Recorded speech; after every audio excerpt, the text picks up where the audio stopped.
when we talk about soft skills, that list I shared earlier, a lot of times it's the things that no one really teaches you. There aren't classes necessarily to learn soft skills. There's sometimes things we just pick up with experience, or we learn them as we go. So would love to hear from each of you. What soft skill do you wish you had picked up earlier that would have helped you earlier on when you were getting out there in the venture capital world, in the startup world? So Ashley, you want to start us off this time?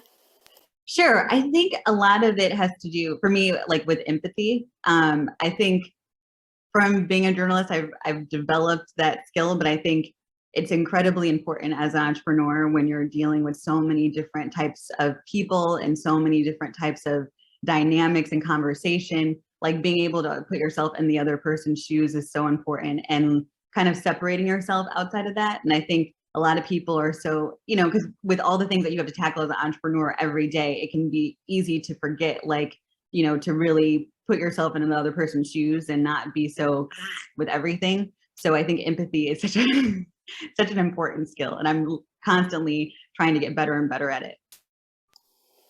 Yeah, that definitely a challenging thing. The world would be a better place if we had more empathy floating around, that's for sure. Anything to add, Christine? Yeah, actually think empathy is a great point. And actually what I was going to mention was just the whole reading the room, which I think is really difficult to actually, you can't read a book about reading a room.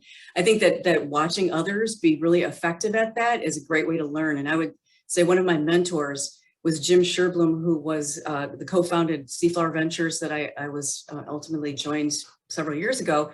And he was so good at reading a room and understanding various people's agendas that came into a meeting. Like I would get frustrated because somebody, would go off the handle or whatever, but he would figure out some of the reasons why they may in fact be acting and behaving the way they were, which wasn't obvious at face value.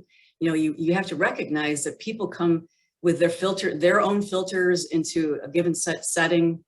And this oftentimes was like in a board meeting, you'd watch the dynamics and you realize that, where you think the agenda is the company, it might be the agenda is, making sure that they get enough recognition, or making sure that their deal goes through, or that, so realizing that there are several agendas that are, kind of represented at any given setting, and trying to figure that out, and then figuring out win-wins, in terms of trying to make that happen, if that's appropriate. And so I learned that by observing Jim Sherblum being a master at figuring out win-wins.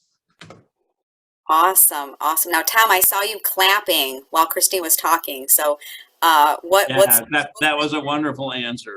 I have a slightly different vocabulary that I picked up from one of the top salesmen I ever worked with, called John Paul Mendoza.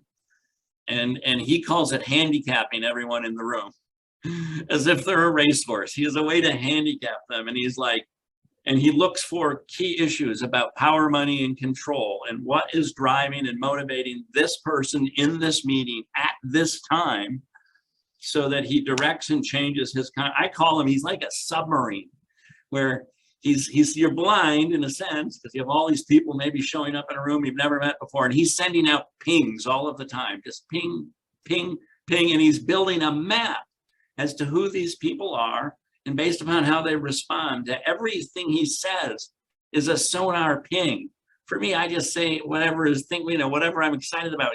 Everything he says is thought about. It's a sonar ping, and he's learning a great deal about everyone else sitting at the table. And man, that's a skill I'm still working on learning. And I wish I'd have started studying a long time ago, because I don't, it's a geeky sort of computer engineer. You're just like, it's the idea that matters. It's like, no, it's the people in the room and their internal motivations that matter.